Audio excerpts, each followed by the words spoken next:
Hello friends, कैसे हैं आप सब लोग। आई होप आप सब लोग बहुत बढ़िया होंगे। मैं के आर सैनी आप सभी का स्वागत करता हूं। दोस्तों आरआरबी एनटीपीसी ग्रेजुएट लेवल के एग्जाम खत्म हो चुके हैं। अब बात करेंगे कि एक्सपेक्टेड कट ऑफ क्या रह सकती है। यूआर की, ओबीसी की, ईडब्ल्यूएस, एससी एसटी सभी की कट ऑफ के ऊपर बात करेंगे। साथ दोस्तों मैंने जो है कम्युनिटी में एक पोल भी डाला था, उसके आधार पर भी बात करेंगे कि कितनी जो है आपकी एक्सपेक्टेड कट ऑफ रह सकती है। इतने मार्क्स है तो सिलेक्शन पक्का। जी हाँ दोस्तों, जो मार्क्स आपको मैं बताने जा रहा हूं उसके आसपास आपके मार्क्स बन रहे हैं कम्युनिटी वाइज, तो आप यहाँ पे CBT1 आराम से क्लियर कर जाएंगे। आप CBT2 की तैयारी कर सकते हैं। आंसर की और जो है रिजल्ट कब तक जारी हो सकता है आरआरबी एनटीपीसी ग्रेजुएट लेवल का, उसके ऊपर भी बात करने वाले हैं। आगे बढ़ने से पहले दोस्तों बताना चाहूंगा, जो भाई लोग रेलवे के किसी भी एग्जाम की तैयारी कर रहे हैं और आपने अभी तक ऑनलाइन मॉक टेस्ट नहीं लिया है, तो यहाँ पे टेक्स्ट बुक की तरफ से ईयरली पास प्रो महा बचत सेल चल रही है। 27 जून से स्टार्ट होने वाली है और 27 जून को दोस्तों 12 बजे से 1 बजे के बीच में अगर आप पास प्रो लेते हो तो 1 साल की वैलिडिटी की जगह आपको 2 साल की वैलिडिटी मिलने वाली है। कहने का मतलब एक तरीके से महा बचत आपको होने वाली है।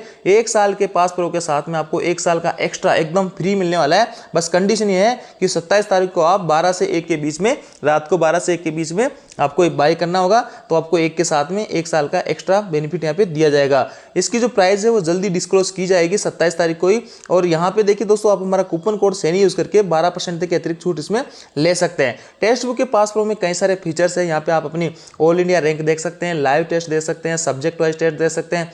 इसके अलावा AI बेस्ड सॉल्यूशन यहाँ पे होता है। आप कभी भी यहाँ पे सॉल्यूशन वगैरह दे सकते हैं, डिटेल से हर क्वेश्चन का एक्सप्लेनेशन देख सकते हैं। टॉपर्स के साथ में आप अपने आप को कम्पीट कर सकते हैं। इसके अलावा दोस्तों आपका कौन सा पोर्शन वीक है, किस क्वेश्चन में आपने कितना टाइम लिया, क्या एक्यूरेसी है, सब कुछ चीजें आपको यहाँ पे बताई जाएगी। तो यह बहुत ही जरूरी हो जाता है किसी भी एग्जाम को क्रैक करने के लिए। इसको डायरेक्ट बाय करने के लिए लिंक हमारा डिस्क्रिप्शन दिया हुआ है, तो इसको याद रखिएगा। 27 तारीख को 12 से 1 के बीच में आप बाय करोगे तो आपको 1 साल के साथ में 1 साल एक्स्ट्रा फ्री वैलिडिटी मिलने वाली है। अब देखिए दोस्तों, कट ऑफ के ऊपर बात करने से पहले थोड़ा सा इसके ऊपर बात कर लेते हैं कि टोटल जो वैकेंसी है आपकी 8113 वैकेंसी है और CBT2 के लिए 15 गुना छात्रों को पास किया जाएगा। यानी 1,21,695 लोगों को CBT2 के लिए पास किया जाएगा। तो इसका मतलब CBT1 पास करना बहुत मोटी बात नहीं है, क्योंकि इतने लोगों को 1,21,695 छात्रों को यहाँ पे CBT2 के लिए पास किया जाएगा। टोटल एप्लीकेशन दोस्तों 58 लाख के करीब यहाँ पे भरे गए थे और उपस्थिति जो है 50% के करीब यहाँ पे बताई जा रही है। जैसे कि अलग अलग न्यूज़पेपर में यहाँ पे खबरें आ रही है, जैसे कि मैं आपको कल का ही न्यूज़पेपर बता देता हूँ। ये है देखिए, यहाँ पे आरआरबी एनटीपीसी पदों के लिए CBT प्रथम पारी जारी, 50% रही उपस्थिति, आज होगी पूरी। तो इस तरीके से कई बार न्यूज़पेपर में खबर आई, तो 50% के आसपास ही जो है यहाँ पे उपस्थिति रह रही है। यानी 58 लाख जो कैंडिडेट्स है, तो यहाँ पे आपके 29 लाख के करीब जो छात्र एग्जाम में बैठे हैं। अब दोस्तों यहाँ पे बात करते हैं अपन कि जो पेपर का डिफिकल्टी लेवल है वो क्या है। देखिए इस बार जो पेपर है बहुत ज़्यादा डिफिकल्ट कोई भी पेपर देखने को नहीं मिला है। दोस्तों पेपर के डिफिकल्टी लेवल की बात करें तो ज़्यादातर जो पेपर थे वो मॉडरेट लेवल के थे, लेकिन कुछ पेपर जो थे मॉडरेट टू हाई भी यहाँ पे देखने को मिले हैं। लेकिन दोस्तों घबराने की आवश्यकता नहीं है। जिन भाइयों का पेपर हार्ड था उनके नॉमिनेशन में अच्छे मार्क्स यहाँ पे बढ़ने वाले हैं, तो आपको बिल्कुल भी टेंशन नहीं लेनी है। 16 दिन के अंदर 47 शिफ्ट में आपका पेपर हुआ है। कुछ शिफ्ट जो है आपकी मॉडरेट रही है, कुछ शिफ्ट जो आपकी थोड़ी सी हार्ड रही है, लेकिन ज़्यादातर जो पेपर है आपके, जैसे सब्जेक्ट वाइज अगर मैं बात करूँ तो आपकी जो है मैथ और रीजनिंग जो है ये मॉडरेट पूछी गई है सभी के सभी पेपरों में। 1-2-4 क्वेश्चन अगर कैलकुलेटिव तो एक अलग बात है, बाकी इसको जो है अच्छे से अगर किसी ने तैयारी की होगी तो इन सब्जेक्ट्स को यहाँ पे कवर कर लिया होगा। तो 30 आपकी 30 रीजनिंग थे, 30 मैथ थे, तो 60 नंबर में से यहाँ पे आराम से अगर कोई अच्छे से तैयारी कर रहा है तो 50-55 के करीब आप नंबर इसमें ला सकते थे। इसके अलावा दोस्तों जीके जीएस वाला जो पोर्शन है 40 नंबर का जो वेटेज है, इसका इसी ने जो है सबसे ज्यादा पसीने यहाँ पे छुड़ाए हैं कैंडिडेट्स के, क्योंकि जीके जीएस जो है बहुत ही हार्ड यहाँ पे पूछी गई है। इसमें से दोस्तों 8 से 10 क्वेश्चन तक जो है करंट के पूछे गए, 3-4 क्वेश्चन आपके कंप्यूटर के आ रहे थे। साइंस का वेटेज बहुत ही कम रहा है, 3-4 क्वेश्चन के आसपास या कहीं 2 क्वेश्चन भी यहाँ पे पूछे गए थे। बाकी दोस्तों जीके का जो है जनरल नॉलेज के क्वेश्चन काफी डिफिकल्टी लेवल के थे, तो ऐसे में इसी सब्जेक्ट में काफी छात्रों के क्वेश्चन यहाँ पे गलत हुए या जो है कवर नहीं कर पाए। तो यही जो है कट ऑफ को यहाँ पे कंट्रोल करेगा। अगर ये भी मैथ और रीजनिंग की तरह मॉडरेट होता तो आपकी कट ऑफ बहुत ही हाई यहाँ पे जा सकती थी। तो अब अगर मैं मोटा मोटा अगर बात करूँ तो आपको जैसे कि रीजनिंग के अंदर 30 है, तो उसमें से आप 25-26 क्वेश्चन आराम से टच कर रहे होंगे। मैथमेटिक्स में से तो यहाँ पे 50-52 क्वेश्चन आपके आराम से सही हो रहेंगे कट पिट के। इसके अलावा दोस्तों जीके जीएस में अगर मैं बात कर लेता हूँ, 10 से 15 क्वेश्चन आपके गलत भी हो जाते हैं। 20 मान लो 10 क्वेश्चन गलत हो गए या 10 आपने छोड़ भी दिए, फिर भी जो है आप यहाँ से 15 आपका जो है 15 से 20 का स्कोर आराम से खींच सकते हैं। 40 नंबर का जो टोटल था उसमें 15-20 नंबर तक आप स्कोर कर सकते हैं।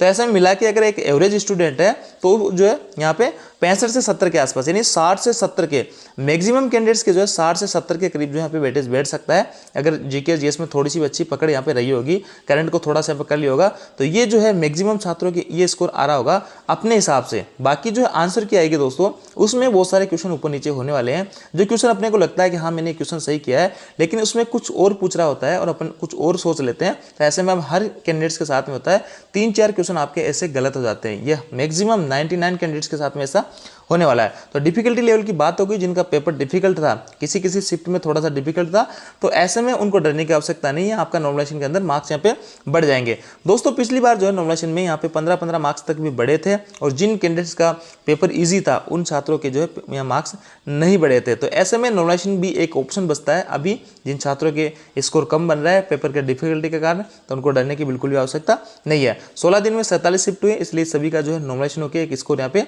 निकल आ जाएगा। अब देखिए दोस्तों, अभी जो है आपकी एग्जिट डाटा तो अपने पास आंसर के आने के बाद ही पता लगेगा, लेकिन यहाँ पे थोड़ा सा आइडिया अपन लगा सकते हैं रो मार्क्स के हिसाब से एक्सपेक्टेड कट ऑफ यूआर की क्या रहेगी। आपके रो मार्क्स का मतलब जैसे कि 100 नंबर का भी पेपर हुआ था, 100 में से अगर कोई यूआर का भाई है और उसके 67 से 72 नंबर के बीच में आ रहा है, क्योंकि दोस्तों यहाँ पे 21 बोर्ड है और यहाँ पे सभी की कट ऑफ सेम नहीं जाएगी, कहीं पे प्लस माइनस होता रहेगा, कहीं पे किसी किसी जोन में आपको हाई कट ऑफ देखने को मिलेगी, किसी में थोड़ी लो देखने को मिलेगी। तो ऐसे में ये एक रेंज आप इसको मान सकते हैं, इस रेंज के आसपास आपके मार्क्स बन रहे हैं, तो यूआर वाला भाई जो है CBT 2 के लिए आराम से क्वालिफाई कर जाएगा। बाकी देखिए और भी कई सारी चीजें वेरी करती है कि यहाँ पे नॉमिनेशन वगैरह कैसे होगा क्या होगा, लेकिन मैं एक रो मार्क्स की बात कर रहा हूँ। रो मार्क्स यानी आपके जो है बिना नॉर्मलाइजेशन के अभी आप पेपर जो देके आए हो उसके अंदर ये मार्क्स आपके अगर आ रहे हैं यूआर वाले भाई के, तो इसमें +-2 कर लेंगे तो इतनी कट ऑफ आपकी लगभग रहने वाली है। इस कट ऑफ को लेकर अगर इतने क्वेश्चन आपके बन रहे हैं तो आप अपने आप को सेफ यहाँ पे मान सकते हैं। इसके अलावा दोस्तों अगर मैं बात करूँ आपकी ओबीसी की कट ऑफ की, तो ओबीसी की कट ऑफ जो है 62 से 67 के करीब रहेगी। +-2 मान लोगे तो सभी के सभी जोन इसके अंदर लगभग कवर हो जाएंगे और सभी की कट ऑफ इतनी देखने को मिलेगी, इसी रेंज के अंदर आपको कट ऑफ देखने को मिलेगी। ये एक एक्सपेक्टेड कट ऑफ है और आपके जो रो मार्क्स है ये मैं आपको वो नहीं बता रहा कि फाइनल जो आपकी जो रिजल्ट आएगा वो मैं नहीं बता रहा, अभी आपने जो पेपर दिया है उसके अंदर आपके जो क्वेश्चन बन रहे हैं उसके आधार पे मैं बता रहा हूँ कि किसी भाई ने 100 में से अगर 62, 65, 63, 68 क्वेश्चन यहाँ पे कर लिए ओबीसी वाले ने, तो वो जो है यहाँ पे CBT 1 पास कर जाएगा, CBT 2 के लिए क्वालिफाई हो जाएगा। इसके अलावा दोस्तों अगर मैं बात करूँ आपके ईडब्ल्यूएस की, तो ईडब्ल्यूएस की जो है 52 से 57 के करीब कट ऑफ आपकी रह सकती है। +- इसमें कर लेंगे तो आपके लगभग सभी जोन इसमें कवर हो जाएंगे। पिछली भर्ती में आपके ईडब्ल्यूएस के 40-40 नंबर पर मिनिमम जो क्वालिफाइंग मार्क्स है उसके ऊपर भी सिलेक्शन हुआ था, लेकिन उस टाइम तक ईडब्ल्यूएस जो है पहली बार आया था, काफ़ी लोग जानते नहीं थे इस बारे में, तो इस बार इतनी कम कट ऑफ नहीं रहेगी, पोस्टें भी यहाँ पे कम है, इसलिए ईडब्ल्यूएस की कट ऑफ भी आपको ठीक ठाक देखने को मिलने वाली है। इसके अलावा दोस्तों अगर मैं बात करूँ आपकी एससी की कट ऑफ, तो एससी की कट ऑफ जो है 53 से 58 और +-2 इसमें 2 कर लेंगे। ये आपका जो है रो मार्क्स है, ये आपका नॉर्मलाइजेशन होने से पहले का रो मार्क्स आपका जो जारी होता है, अपने एक्चुअल में जो क्वेश्चन है माइनस होने के बाद में अगर इतना स्कोर आपके पास बन रहा है एससी वाले भाई के, तो वो अपने आप को सेफ यहाँ पे मान सकता है। इसके अलावा दोस्तों एसटी वाले 46 से 51 के करीब +-2 ये आपकी एक्सपेक्टेड कट ऑफ मैंने आपको बता दी है, सभी यूआर, ओबीसी, एससी, एसटी और ईडब्ल्यूएस की, तो यही लगभग एक्सपेक्टेड कट ऑफ रहने वाली है। क्योंकि दोस्तों यहाँ पे काफ़ी लोगों को पास किया जाएगा, ऐसा नहीं कि यहाँ पे 8000 लोगों को पास किया जाएगा CBT 2 के लिए, 1,21,695 लोगों को पास किया जाएगा, तो कट ऑफ बहुत ज़्यादा हाई आपकी नहीं रहने वाली है। तो यहाँ पे आपको क्लियरली समझ में आएगा कि किस बेस पे मैं आपको बताने जा रहा हूँ। इसके अलावा दोस्तों यहाँ पे एक डाटा भी आप देख पा रहे होंगे, ये मैंने कम्युनिटी पोस्ट की थी, तो इसमें लगभग मैक्सिमम छात्रों के जो 60 से 70 के करीब जो अपना रो स्कोर बता रहे हैं, ये अपनी तरफ से बता रहे हैं और अपनी तरफ से अपन जो मानते हैं बिना आंसर के देखे उसमें से आप 5-6 मार्क्स कम करके ही चलो। तो कोई भाई यहाँ पे कह रहा है कि मेरे 65 बन रहे हैं मेरे अकॉर्डिंग, तो उसके जो है यहाँ पे आपको मान सकते हो 58-59 के करीब बैठेंगे, क्योंकि 3-4 क्वेश्चन गलत हो जाते हैं, जाने अनजाने में अपन क्या समझ के क्वेश्चन को टिक कर देते हैं और क्वेश्चन क्या पूछ रहा होता है, तो ऐसे में 2-3-4 क्वेश्चन सभी के गलत होते हैं। माइनस निकाल के यहाँ पे जिस भाई जो 65 यहाँ पे बता रहा है उसके 58-59 तक मार्क्स स्कोर बनने वाला है। तो ऐसे में आपकी कट ऑफ बहुत ज़्यादा हाई नहीं जाएगी, डरने की आवश्यकता नहीं है। 1.25 लाख के प्लस जो है छात्रों के पे पास किया जाएगा, तो इसलिए कट ऑफ आपकी बहुत ज़्यादा हाई नहीं जाएगी। और जीके जीएस जो है उसने मेंटेन किया है कट ऑफ को, हालांकि आपके मैथ और रीजनिंग ईजी थी, लेकिन जीके जीएस ने यहाँ पे कट ऑफ को कंट्रोल किया है। तो जीके जीएस में अगर किसी भाई का थोड़ी सी भी अगर अच्छी तैयारी होगी तो उसका जो है CBT 1 आराम से क्लियर हो जाएगा। इसके अलावा दोस्तों अगर मैं बात करूँ आंसर की तो देखिए रेलवे के 2024 के जितने भी एग्जाम हुए उनकी आंसर की ये आपकी जो है एग्ज़ाम डेट है और यहाँ पे जो आंसर की है वो आ गई। तो ये जो है 3 दिन में आपकी जो है आरपीएफ एसआई की आ गई थी, आरपीएफ जेई की 4 दिन में आ गई थी, टेक्निक ग्रेड फर्स्ट वालों की 5 दिन में आ गई थी, टेक्निक ग्रेड थर्ड की 5 दिन में आ गई थी, आरपीएफ कांस्टेबल की 5 दिन में आ गई थी। तो ऐसे में आप देख रहे हो तो लगभग 1 सप्ताह के अंदर अंदर सभी की जो है आंसर की आ गई थी। ये बड़ा एग्जाम है, थोड़ा सा मान लेते हैं, 1 सप्ताह नहीं 10 दिन मान लो, तो 10 दिन के अंदर अंदर आपकी यहाँ पे आंसर की जारी कर दी जाएगी। तो ये है दोस्तों यहाँ पे, तो आपके आंसर की जो है 1 सप्ताह के भीतर भीतर 1 सप्ताह 10 दिन के अंदर आपकी आ जाएगी। और रिजल्ट ऐसा है दोस्तों, रिजल्ट जो है आपका अभी जिनका पेपर वगैरह नहीं लग पाया था उनका पेपर लगेगा, उसके बाद में आपका रिजल्ट डिसाइड होगा। तो यही जो है आपका 1.5 से 3 महीने करीब आपका रिजल्ट आने में लग सकता है CBT 1 का। तो यहाँ पे मैंने आपको क्लियर करने की कोशिश की है जिस पे डाटा के आधार पर। बाकी आपको क्या लगता है आप कलेक्ट जो है यहाँ पे बता सकते हैं। तो ये थी दोस्तों जानकारी। आप जानकारी आपको अच्छी लगेगी, वीडियो आपको लाइक दोस्तों के साथ में शेयर जरूर करें। Thank you.